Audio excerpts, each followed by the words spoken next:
Welcome to one nation Telugu news. ముందుగా headlines చూద్దాం. AP assembly సమావేశాలు ప్రారంభం. తొలుత సీఎం, తర్వాత డిప్యూటీ సీఎం ప్రమాణం. సభ్యులతో ప్రమాణం చేయించిన ప్రొటెం స్పీకర్.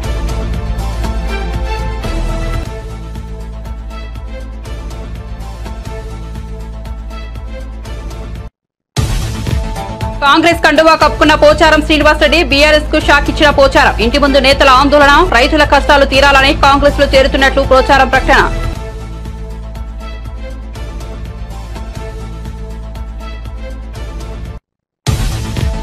రెండున్నరేళ్ల క్రితం చంద్రబాబు భార్య భువనేశ్వరికి నిండు అసెంబ్లీలో అవమానం. నాడు మనస్తాపంతో అసెంబ్లీని వీడిన బాబు మళ్లీ ముఖ్యమంత్రిగానే అడుగు పెడతానని శపథం. ఘన స్వాగతం పలికిన టీడీపీ శ్రేణులు.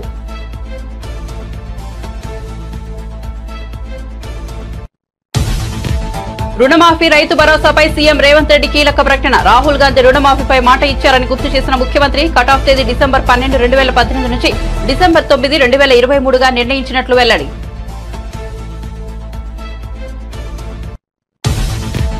చొప్పదండి ఎమ్మెల్యే సత్యం భార్య రూపాదేవి ఆత్మహత్య. ఆల్వాల్లోని నివాసంలో ఉరివేసుకుని మృతి. ప్రభుత్వ ఉపాధ్యాయురాలుగా పనిచేస్తున్న రూపాదేవి.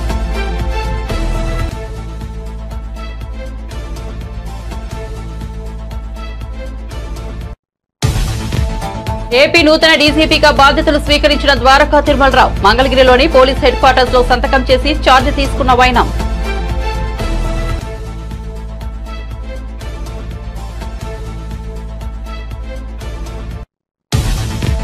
బొగ్గు గనుల వేలం. సింగరేణి ఉద్యోగులకు కిషన్ రెడ్డి హామీ. గనుల వేలంతో రాష్ట్ర ప్రభుత్వాలకు లబ్ధి ఉంటుందని వెల్లడి. ఉద్యోగులు, కార్మికులకు నష్టం జరగకుండా చూస్తామన్న కేంద్ర మంత్రి. ఆదాయం కోసమే బొగ్గు గనులను వేలం వేయడం లేదని స్పష్టీకరణ. బాపట్ల జిల్లాలో హత్యాచార ఘటన. వెంటనే ఘటనా స్థలానికి వెళ్లాలని హోంమంత్రిని ఆదేశించిన సీఎం చంద్రబాబు. ఈపురపాలెం వద్ద రైలు పట్టాల పక్కన యువతి మృతదేహం. అత్యాచారం చేసి చంపి ఉంటారని భావిస్తున్న వైనం.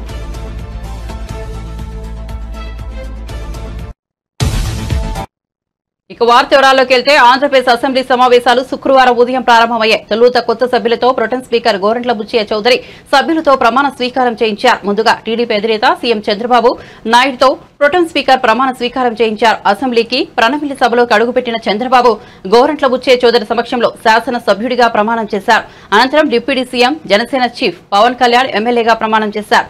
సీఎం, డిప్యూటీ సీఎం తర్వాత మంత్రులు అచ్చెన్నాయుడు, వంగలపూడి అనిత వరుసగా ప్రమాణం చేశారు. మంత్రుల తర్వాత ఎమ్మెల్యేలతో ప్రొటెం స్పీకర్ ప్రమాణం చేయించారు. నారా చంద్రబాబు నాయుడు అనే నేను శాసనసభ సభ్యునిగా ఎన్నిక అయినందున శాసనం ద్వారా నిర్మితమైన భారత రాజ్యాంగం పట్ల నిజమైన విశ్వాసం, విధేయత చూపుతానని, భారతదేశ సార్వభౌమాధికారాన్ని, సమగ్రతను కాపాడుతానని, నేను స్వీకరించబోయే కర్తవ్యాన్ని శ్రద్ధాశక్తులతో నిర్వహిస్తానని దైవ సాక్షిగా ప్రమాణం చేస్తున్నాను.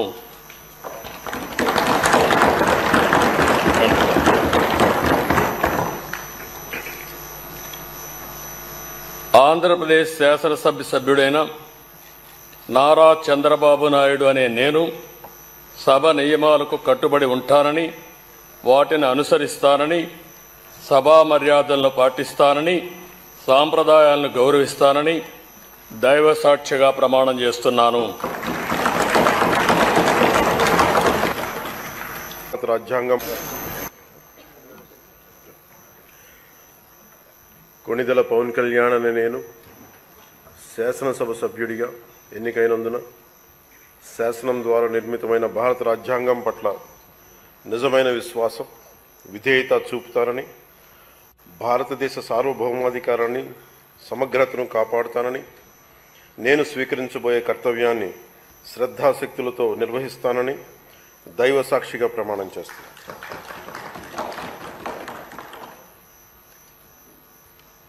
కొణిదెల పవన్ కళ్యాణ్ అనే నేను ఆంధ్రప్రదేశ్ శాసనసభ సభ్యుడైన ఆంధ్రప్రదేశ్ శాసనసభ సభ్యుడైన కొణిదెల పవన్ కళ్యాణ్ అనే నేను సభా నియమాలకు కట్టుబడి ఉంటానని, వాటిని అనుసరిస్తానని, సభా మర్యాదలను పాటిస్తానని, సాంప్రదాయాలను గౌరవిస్తానని దైవ సాక్షిగా ప్రమాణం చేస్తున్నాను.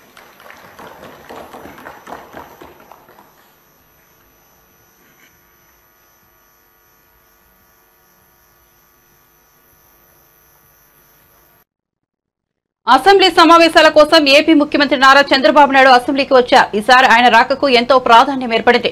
2.5 క్రితం ఆయన భార్య భువనేశ్వరిని నిండు అసెంబ్లీలో అవమానించడాన్ని జీర్ణించుకోలేకపోయిన చంద్రబాబు తీవ్ర మనస్తాపంతో అసెంబ్లీని వీడారు. ఇలాంటి కౌరవ సభలో తానుండలేనని, మళ్లీ ముఖ్యమంత్రిగాని సభలో అడుగు పెడతానని 19 నవంబర్ 2021న ప్రతినబూనారు. అనుకున్నట్లే ఇటీవల ఎన్నికల్లో అపూర్వ విజయం సాధించి మళ్లీ అసెంబ్లీలో అడుగుపెట్టి తన భీషణ ప్రతిజ్ఞను నెరవేర్చుకున్నారు. తొలుత అసెంబ్లీ మెట్ల వద్ద ప్రణమిల్లి నమస్కరించి లోపలికి అడుగుపెట్టారు. అనంతరం శాసనసభ కార్యాలయంలో పండితులు ఆయనకు వేద ఆశీర్వచనం చేశారు. అంతకుముందు చంద్రబాబుకు ఘన స్వాగతం లభించింది. గౌరవ సభకు స్వాగతం అంటూ టీడీపీ శ్రేణులు పెద్ద ఎత్తున నినదించాయి. నేను స్టేట్మెంట్ ఇవ్వాలంటే కూడా మీరు ఇవ్వలేకుండా చేశారు కాబట్టి బాధ లేదు. మళ్ళీ చెప్తున్నా, ముఖ్యమంత్రి ఈ హౌస్ కు వస్తాను తప్ప అదర్వైజ్ నాకు ఈ రాజకీయాలు అవసరం లేదు. ఇది గౌరవ సభ కాదు. ఇలాంటి గౌరవ సభలో నేను ఉన్నానని మరొకసారి విజ్ఞప్తి చేస్తూ మీకు నమస్కారం. ప్రజలందరికీ విజ్ఞప్తి చేస్తున్నా, నా అవమానం మీరందరూ అర్థం చేసుకుని నిండు మనసుతో ఆశీర్వదించమని కోరుతూ అందరికీ నమస్కారం.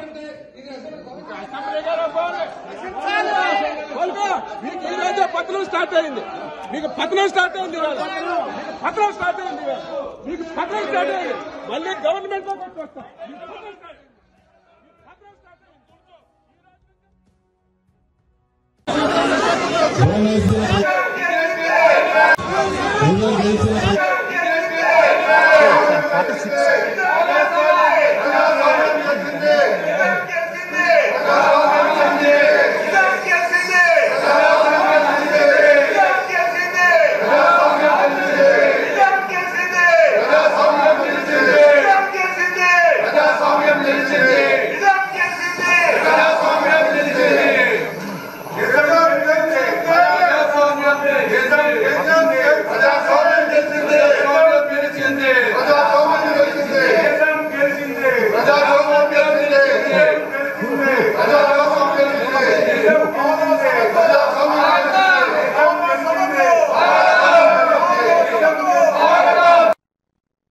బీఆర్ఎస్ పార్టీకి తెలంగాణ మాజీ speaker Banswada MLA Pocharam Srinivas Reddy shock ఇచ్చారు. ముఖ్యమంత్రి రేవంత్ రెడ్డి సమక్షంలో ఆయన కాంగ్రెస్ కండువా కప్పుకున్నారు. శుక్రవారం పోచారం శ్రీనివాస్ రెడ్డి నివాసానికి వచ్చిన రేవంత్ రెడ్డి పోచారంను పార్టీలోకి ఆహ్వానించారు. ఈ ఆహ్వానాన్ని మన్నించి కాంగ్రెస్ లో చేరుతున్నట్లు పోచారం ప్రకటించారు. అనంతరం రేవంత్ రెడ్డి ఆయనకు కాంగ్రెస్ కండువా కప్పి పార్టీలోకి ఆహ్వానించారు. పార్టీలో సముచిత స్థానం కల్పిస్తామని సీఎం చెప్పారు. రైతుల సంక్షేమానికి పోచారం ఎంతగానో పాటుపడ్డారని కొనియాడారు. పోచారం శ్రీనివాస్ రెడ్డితో పాటు ఆయన కుమారుడు కూడా పార్టీ మారారు. రైతుల సంక్షేమం కోసమే పార్టీ మారారని, రాజకీయంగా తానేమీ ఆశించట్లేదని పోచారం శ్రీనివాస్ రెడ్డి చెప్పారు. గత 6 నెలలుగా కాంగ్రెస్ ప్రభుత్వం చిత్తశుద్దితో పనిచేస్తోందని, రైతుల సంక్షేమం కోసం నిజాయితీగా పాటుపడుతోందని అన్నారు.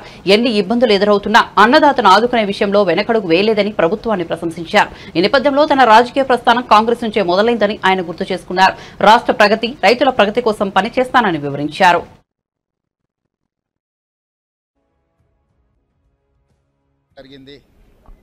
వారు మా ప్రభుత్వం తీసుకుంటున్న రైతు మేలు జరిగే నిర్ణయాలను వారు ఇంకా ప్రోత్సహించడానికి ఈరోజు మంత్రివర్గంలో రైతు రుణమాఫీ విషయంలో జరగబోతున్న నిర్ణయాలను దృష్టిలో పెట్టుకొని మాతో చేరి ఈ ప్రభుత్వంలో భాగస్వాములై రైతులకు మేలు జరగాలని ఒక నిర్ణయానికి వచ్చి వారు ఈరోజు మాకు సంపూర్ణంగా సహకరిస్తూ మాతో చేరడం జరిగింది.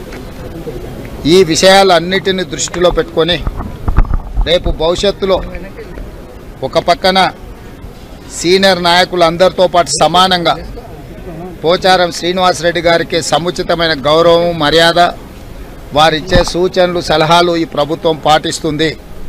రైతుల పక్షాన ఈరోజు మేము చేయబోయే కార్యక్రమాలలో వారు అత్యంత క్రియాశీలక పాత్ర పోషించి రైతుల సంక్షేమం కోసం, బాన్సువాడ శాసనసభ నియోజకవర్గ అభివృద్ధి కోసం మొదటి నుంచి వారికి అండగా నిలబడ్డ నిజామాబాద్ జిల్లాలో అసంపూర్తిగా ఉన్న సాగునీటి ప్రాజెక్టులు కానీ, అభివృద్ధి కార్యక్రమాలను కానీ పూర్తి చేయడానికి వారు ముందుకు వచ్చి రాష్ట్రము ఈరోజు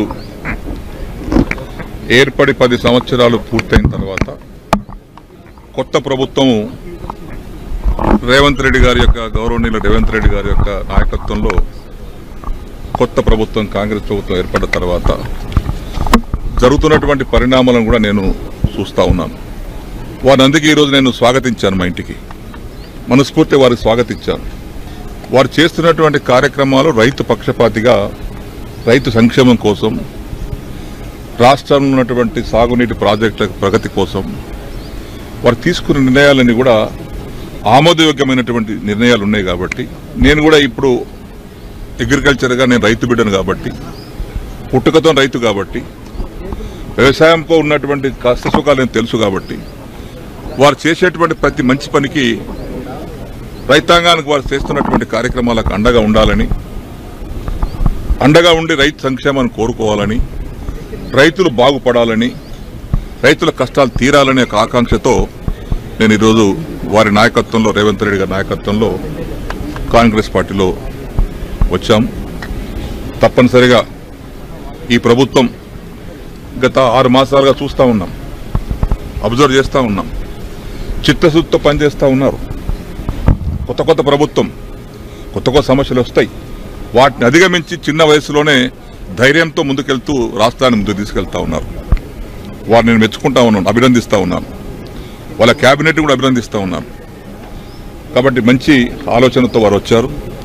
నేను కూడా మంచి ఆలోచనతోటే నా జీవితంలో రాజకీయంగా నేను ఆశించేది ఏం లేదు. నేను ఆశించేది రైతు సంక్షేమం. నేను వ్యవసాయ శాఖ మంత్రిగా చేశాను, బ్యాంక్ చైర్మన్గా చేశాను. ఇవన్నీ రైతుతో ముడిపడ్డటువంటి సంస్థలు ఇవన్నీ. కాబట్టి రాష్ట్ర ప్రగతిలో వారు చేసేటువంటి అభివృద్ధికి, వారు సంకల్పించినటువంటి కార్యక్రమాలకు చేదోడు వాదోడుగా ఉండి రాష్ట్ర ప్రగతి కోసం, రైతు ప్రగతి కోసం అందరం కలిసికట్టుగా సమిష్టిగా కృషి చేస్తాం. పొంగులేటి గారు కూడా, శ్రీనివాసరెడ్డి గారు కూడా పాత మిత్రులే మాకు. వారు రెవెన్యూ శాఖ మంత్రిగా మంచి పోర్ట్ఫోలియో వారి దగ్గర ఉంది. వారి సహకారంతో, అందరి సహకారంతో రాష్ట్ర ప్రగతిలో అందరం పాలు పంచుకుందాం. ఆ సందర్భంలోనే గౌరవనీయులు మన గౌరవ ముఖ్యమంత్రి రేవంత్ రెడ్డి గారి యొక్క నాయకత్వంలో బలపరుస్తూ ఈరోజు అందరం కలిసి రాష్ట్ర భవిష్యత్తు కోసం పనిచేస్తామని మనం చేస్తా ఉన్నాం. నేను కూడా టీఆర్ఎస్ పార్టీ జరగకుండా ముందు తెలుగుదేశం పార్టీలో ఉన్నా. నేను ఆనాడు తెలుగుదేశం పార్టీ నుంచి టీఆర్ఎస్ పార్టీ రావడానికి గల కారణాలు ఏందో ఆనాడుండే, మరి అప్పుడు కూడా వచ్చాను కదా. మరి 2 లక్షల వరకు రుణమాఫీ చేస్తామని తమ పార్టీ నాయకుడు రాహుల్ గాంధీ మాట ఇచ్చారని, ఆ ప్రకారం రుణమాఫీ చేయాలని మంత్రివర్గం నిర్ణయించిందని తెలంగాణ ముఖ్యమంత్రి రేవంత్ రెడ్డి తెలిపారు. ఏకకాలంలో మాఫీ చేస్తామన్నారు. శుక్రవారం కేబినెట్ భేటీ అనంతరం ఆయన మీడియా సమావేశంలో మాట్లాడుతూ తెలంగాణ ఇస్తానన్న సోనియా గాంధీ మాట నిలబెట్టుకున్నారని తెలిపారు. మే 6, 2022లో వరంగల్ రైతు డిక్లరేషన్లో 2 లక్షల రుణమాఫీ చేస్తామని రాహుల్ గాంధీ హామీ ఇచ్చారని తెలిపారు. గత ప్రభుత్వం 10 ఏళ్ల కాలంలో 28,000 కోట్లు రుణమాఫీ చేసిందన్నారు. వ్యవసాయాన్ని పండుగ చేయాలన్న ఆలోచన ఏదైతే కాంగ్రెస్ పార్టీ విధానం ఉన్నదో, ఇదే కాకుండా కాంగ్రెస్ పార్టీ శ్రీమతి సోనియా గాంధీ గారు, శ్రీ మల్లికార్జున్ ఖర్గే గారు, శ్రీ రాహుల్ గాంధీ గారు మాట ఇస్తే మడమతి పని నాయకులుగా గతంలో తీసుకున్న నిర్ణయాలు మీకు అందరికీ తెలుసు. 2004 సంవత్సరంలో ఆనాడు కరీంనగర్ గడ్డ మీద శ్రీమతి సోనియా గాంధీ గారు తెలంగాణ రాష్ట్రాన్ని ఇస్తానన్న మాట నిలబెట్టుకోవడానికి ఎంతో సాహసోపేతమైన నిర్ణయాలు చేసిండ్రో మీకు అందరికీ తెలుసు. తద్వారా ఉత్పన్నమైన రాజకీయ సంక్షోభం కావచ్చు, కాంగ్రెస్ పార్టీ ఎదుర్కొన్న విపత్కరమైన పరిస్థితులు కావచ్చు, మీకు అందరికీ తెలుసు. అయినా శ్రీమతి సోనియా గాంధీ గారు ఇచ్చిన మాట నిలబెట్టుకొని మనకు తెలంగాణ రాష్ట్రాన్ని ఇవ్వడం జరిగింది. కాంగ్రెస్ పార్టీ శ్రీమతి సోనియా గాంధీ గారు ఏదైనా మాట చెప్పిండ్రు అంటే అది శిలాశాసనం. ఎలాంటి పరిస్థితులు వచ్చినా ఎదుర్కొని నిలబడి ఇచ్చిన మాట నిలబెట్టుకోవడం మా నాయకుల యొక్క గొప్పతనం, మా నాయకుల యొక్క కమిట్మెంట్. అలాంటి నాయకత్వం నుంచి వచ్చిన రాహుల్ గాంధీ గారు మే 6 తారీఖు 2022 వరంగల్లో రైతు డిక్లరేషన్లో 2 లక్షల రూపాయల రైతు రుణమాఫీ చేస్తామని మాట ఇవ్వడం జరిగింది. చాలా సందర్భాలలో చాలా మంది నాయకులు, రాజకీయ పక్షాలు, విశ్లేషకులు కూడా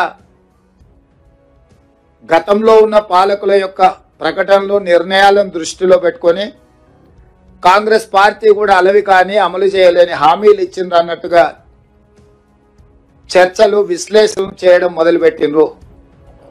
అందుకే ఈ మంత్రివర్గంలో ఇచ్చిన మాట ప్రకారం 2 లక్షల రూపాయల రైతు రుణమాఫీ చేయాలి అని మా మంత్రివర్గం పూర్తి స్థాయిలో విశ్లేషించి, చర్చించి, వివిధ బ్యాంకులలో ఉన్న రుణాలకు సంబంధించిన వివరాలు సేకరించి వాటన్నిటిని క్రోడీకరించి ఆ రైతు రుణమాఫీ చెయ్యాలి అని మేము నిర్ణయం తీసుకున్నాం.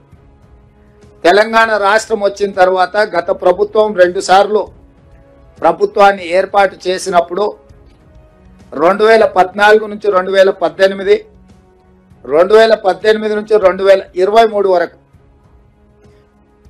2014 సంవత్సరంలో మార్చి 31, 2014 తారీఖు వరకు కట్ ఆఫ్ డేట్ తీసుకొని ఆనాటి ప్రభుత్వం రైతు రుణమాఫీ చేస్తే 16,000 కోట్ల రూపాయలు రైతుల ఖాతాలలో వేయడం జరిగింది.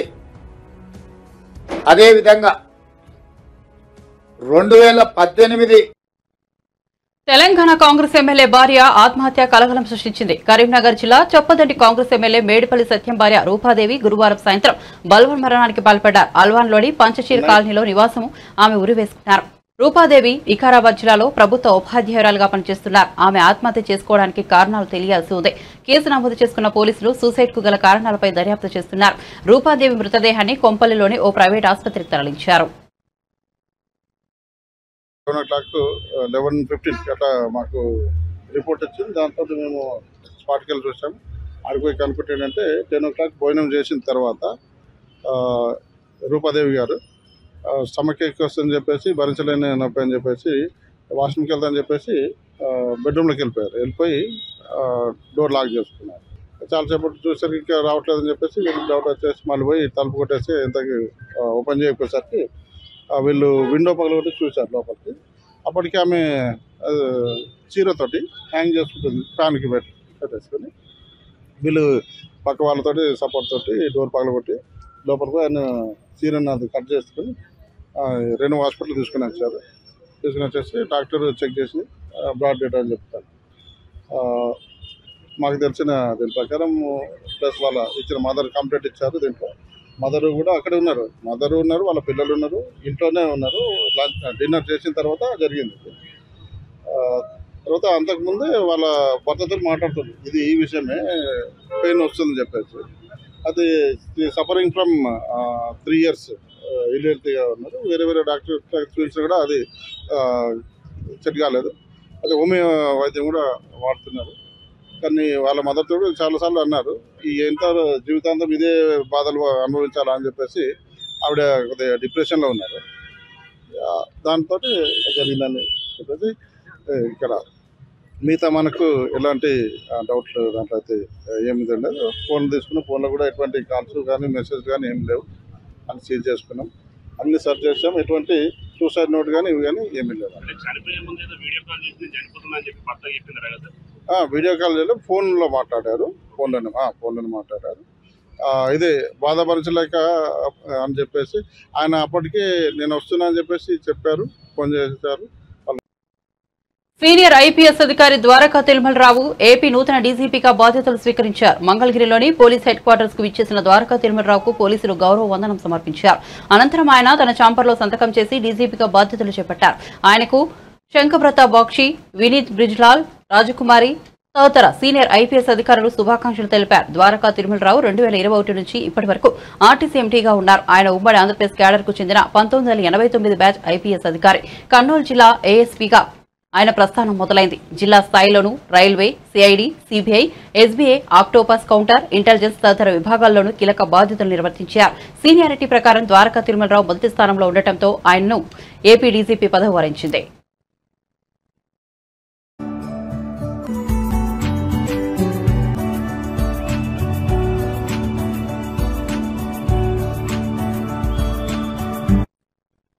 బాపట్ల జిల్లా ఈపురుపాలెం వద్ద ఓ యువతిపై అత్యాచారం చేసి హత్యకు పాల్పడిన ఘటన చోటు చేసుకుంది.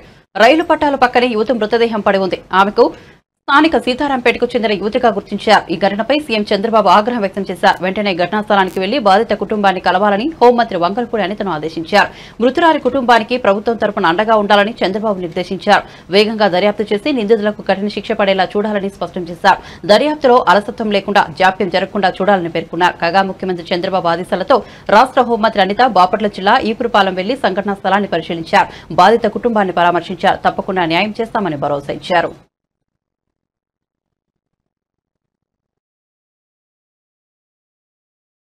ప్రాణాలు కోల్పోతున్నా ప్రాణాలు తీసిన విధానం కూడా ఎంత బ్రూటల్ గా తయారైందంటే దీన్ని ఎక్కడ మనం అరికట్టాలన్న సంగతి ఆలోచించుకుంటే నిజంగా ఒక్కొక్కసారి భయం వేస్తుంది కూడా. ఎందుకంటే నేను ఏం చెప్తున్నానంటే లాస్ట్ ఫైవ్ ఇయర్స్ గవర్నమెంట్ లోని కూడా విచ్చలవిడితనం గంజాయి విచ్చలవిడితనం విపరీతంగా పెరిగిపోయింది. చాలా మంది అమ్మాయిలు ఇదే రకంగా హత్యలు చేశారు, మానభంగాలు చేశారు, అత్యాచారాలు చేశారు, అన్ని జరిగినాయి. ఇప్పుడు మళ్ళా అదే విధంగా ఈరోజు చీరాల మండలంలో ఇక్కడ కూడా మనకి ఆ సంఘటన జరగడం అనేది నిజంగా చాలా దురదృష్టకరం. ఆ అమ్మాయి వాళ్ళ పేరెంట్స్ దగ్గరికి కూడా మేము వెళ్తే ఆ అమ్మాయి వాళ్ళ పేరెంట్స్ కూడా చెప్పడం ఏంటంటే మా అమ్మాయి ఇప్పుడు కూడా అక్కడికి ఎవరికి అనుమానాలు నాకు తెలిసిన వెంటనే చంద్రబాబు నాయుడు గారు మన సీఎం గారికి తెలిసిన వెంటనే సీఎం గారు నాకు ఇన్స్ట్రక్షన్ ఇవ్వడం, మేము వెంటనే సిపి గారితో ఎస్పీ గారితో మళ్ళీ కలెక్టర్ గారితో కూడా ఈ విషయం గురించి క్లియర్ కట్గా ఇన్ఫర్మేషన్ తీసుకోవడం, అక్కడ నుంచి నేను వచ్చేలోపే మొత్తం ఇన్ఫర్మేషన్ తీసుకోవడం జరిగింది. అయితే ఇప్పుడే అమ్మాయి బాడీని కూడా మేము చూడడం జరిగింది. అమ్మాయి బాడీ కూడా ఈరోజు ఇప్పుడే పోస్ట్ మార్టం జరగడానికి కూడా కలెక్టర్ గారు కూడా దానికి మనందరికీ కూడా పర్మిషన్ ఇచ్చారు. దీనికి ఇమీడియట్ విషయంలో స్పందించాలి అని కదిలితే యాజ్ ఎల్ యాజ్ పాసిబుల్ దాని రిజల్ట్ కనుక వస్తుంది. ఈరోజు చంద్రబాబు నాయుడు గారు ఈ విషయం మీద స్పందించి ఇమీడియట్ గా డీసీపీ గారిగా హత్యకు గురవడం నిజంగా ఆ కుటుంబానికి తీరని లోటు. ఆ కుటుంబానికి మేమేదో డబ్బులు ఇచ్చి ఆ అమ్మాయి సిచ్యువేషన్ మేము కొనడం అనేది కాదు. డెఫినెట్ గా గవర్నమెంట్ పరంగా అమ్మాయికి ఎక్స్గ్రేషియా ఇవ్వాలి. కాబట్టి బొగ్గు గనుల వేలంపై కాంగ్రెస్ బీఆర్ఎస్ నేతల విమర్శల నేపథ్యంలో కేంద్ర మంత్రి కిషన్ రెడ్డి స్పందించారు. శుక్రవారం బొగ్గు గనుల వేలాన్ని ప్రారంభించిన అనంతరం ఆయన మాట్లాడుతూ ఈ వేలంతో రాష్ట్ర ప్రభుత్వాలకు కూడా లబ్ది చేకూరుతుందన్నారు. సింగరేణి ఉద్యోగులు కార్మికులకు నష్టం జరగకుండా చూస్తామని హామీ ఇచ్చారు. సింగరేణిని మరింత అభివృద్ది చేస్తామన్నారు. సుప్రీంకోర్టు మార్గదర్శకాలను దృష్టిలో పెట్టుకుని వేలం చేపట్టినట్టు తెలిపారు. ఆదాయం కోసమే బొగ్గు గనులకే వేలం వేయడం లేదని వివరణ ఇచ్చారు. ఒడిశాలోని నైనికోల్ బ్లాక్ లో సింగరేణి లాభం పొందేలా ఉత్పత్తిని ప్రారంభిస్తున్నామన్నారు. త్వరలో ఒడిశా, తెలంగాణ ప్రభుత్వాలతో మాట్లాడతామని చెప్పారు. ఉప ముఖ్యమంత్రి మల్లుబట్టి విక్రమార్క కోరిన అంశాలపై చర్చిస్తామన్నారు. ఈరోజు అయితే కేంద్ర ప్రభుత్వం అవలంబిస్తుందో దేశమంతా కూడా అవి పిఎస్యూలు కానీ కేంద్ర ప్రభుత్వ పిఎస్యూలు కానీ తర్వాత నేను కూడా కొంత ఇంకా నేర్చుకోవాల్సింది, తెలుసుకోవాల్సింది ఉంది, అవగాహన చేసుకోవాల్సింది. అవగాహన చేసుకున్న తర్వాత మా మంచి ఆఫీసర్సు, చాలా అనుభవం ఉన్నటువంటి ఆఫీసర్స్ ఉన్నారు. సింగరేణి విషయంలో గవర్నమెంట్ ఆఫ్ ఇండియాకి సంబంధించి మా సెక్రటరీ కానీ, మా అడిషనల్ సెక్రటరీ కానీ, మిగతా జాయింట్ సెక్రటరీస్ కానీ చాలా స్టడీ చేశారు. వాళ్ళకు పూర్తి స్థాయిలో దీనిపైన పూర్తి అవగాహన ఉన్నది. కాబట్టి ఖచ్చితంగా సింగరేణికి ఏ రకమైన ఇబ్బంది ఉండదు. దయచేసి ఎవరు కూడా రాజకీయం చేయకూడదు. మరి తప్పకుండా దీన్ని పూర్తి స్థాయిలో అన్ని రకాలుగా అందరం కలిసికట్టుగా రాజకీయాలకు అతీతంగా కలిసి పనిచేద్దామనే విషయాన్ని నేను మనవి చేస్తా ఉన్నాను. కొంతమేరకు ఆయన అడిగినటువంటి ప్రశ్నలకు నేను జవాబు చెప్పాను, ఇప్పుడు కొన్ని చెప్పాను. మళ్ళీ నేను 1-2 రోజుల్లో మరిన్ని వివరాలు, ఎందుకంటే కొంత గ్యాప్ ఇచ్చి మరిన్ని వివరాలతో చేస్తాం. కాబట్టి కార్మికులకు మాత్రం అస్యూరెన్స్ ఇస్తూ ఉన్నాం. కార్మికులు ఏ రకమైనటువంటి ఆందోళన చెందొద్దు. ఈరోజు ఎక్కడ కూడా సింగరేణి బ్లాకో, మరొక కంపెనీ బ్లాకో, మరొక కేంద్ర ప్రభుత్వ బ్లాకో ఏదైనా యాక్షన్ చేస్తే కేంద్రానికి ఏ రకమైనటువంటి రెవెన్యూ రాదు, ఆ రాష్ట్రాలకే వస్తుంది. ఏదో తీసుకుపోయి అమ్ముకుంటున్నారు, ఏదో ప్రైవేట్ వాళ్ళకి ఇస్తున్నారు అనేటువంటి తప్పుడు మాటలు దయచేసి మాట్లాడకండి. కానీ అన్ని వివరాలు నేను తర్వాత మీకు చెప్తాను.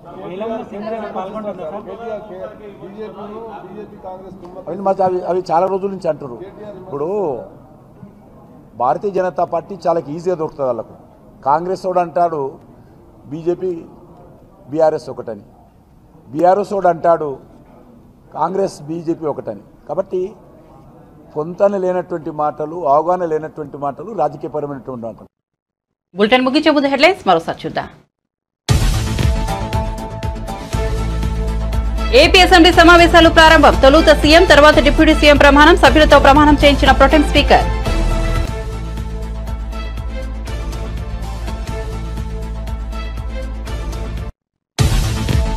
కాంగ్రెస్ కండువా కప్పుకున్న పోచారం శ్రీనివాసరెడ్డి బీఆర్ఎస్ కు షాక్ ఇచ్చిన పోచారం ఇంటి ముందు నేతల ఆందోళన రైతుల కష్టాలు తీరాలని కాంగ్రెస్ లో చేరుతున్నట్లు పోచారం ప్రకటన.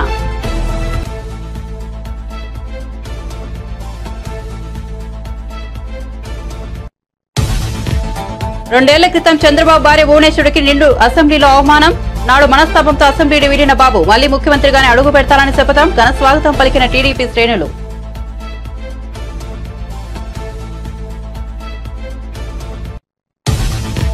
రుణమాఫీ రైతు భరోసాపై సీఎం రేవంత్ రెడ్డి కీలక ప్రకటన. రాహుల్ గాంధీ రుణమాఫీపై మాట ఇచ్చారని గుర్తు చేసిన ముఖ్యమంత్రి. కటాఫ్ తేదీ డిసెంబర్ 12, 2018 నుంచి డిసెంబర్ 9, 2023గా నిర్ణయించినట్లు వెల్లడి.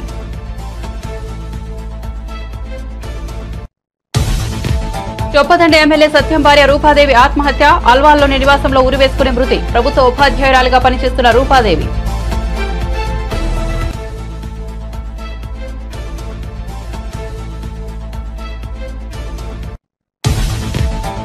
ఏపీ నూతన డీజీపీగా బాధ్యతలు స్వీకరించిన ద్వారకా తిరుమలరావు. మంగళగిరిలోని పోలీస్ హెడ్ క్వార్టర్స్ లో సంతకం చేసి ఛార్జీ తీసుకున్న వైనం.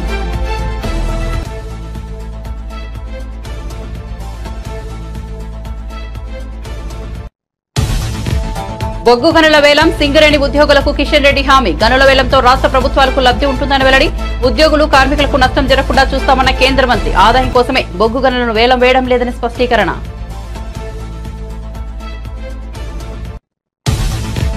బాపట్ల జిల్లాలో హత్యాచార ఘటన. వెంటనే ఘటనా స్థలానికి వెళ్లాలని హోంమంత్రిని ఆదేశించిన సీఎం చంద్రబాబు.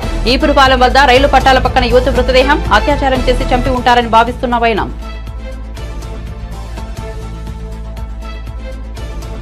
అప్డేట్స్ కోసం చూస్తూనే ఉండండి వన్ నేషన్ తెలుగు న్యూస్.